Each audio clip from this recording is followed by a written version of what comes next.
कहानी भी उतनी ही गहरी और सीख देने वाली है। इसे महाभारत के बाद की कथा या उत्तरकथा कहा जाता है। यहाँ सरल और क्रम में समझते हैं। युधिष्ठिर राजा बने, लेकिन बहुत दुखी थे। उन्होंने अपने ही रिश्तेदारों, गुरुजनों और भाइयों को युद्ध में खो दिया था। गांधारी ने क्रोध में आकर श्रीकृष्ण को श्राप दिया कि उनका वंश भी नष्ट हो जाएगा। युधिष्ठिर ने हस्तिनापुर का शासन संभाला।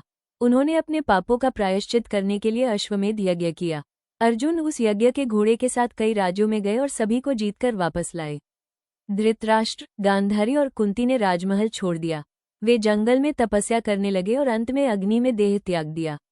गांधारी के श्राप के कारण श्रीकृष्ण का यादव वंश आपस में लड़कर खत्म हो गया। बलराम ने भी देह त्याग दी। अंत में एक शिकारी के तीर से श्रीकृष्ण का भी निधन हुआ। अभिमन्यु के पुत्र परीक्षित का जन्म हुआ। वही आगे चलकर राजा बने और पांडवों के बाद हस्तिनापुर का शासन संभाला। श्रीकृष्ण के जाने के बाद पांडवों ने भी संसार त्यागने का निर्णय लिया। पांचों भाई और द्रौपदी हिमालय की ओर चल पड़े। रास्ते में एक एक करके सभी गिरते गए। अंत में केवल युधिष्ठिर जीवित स्वर्ग पहुंचे।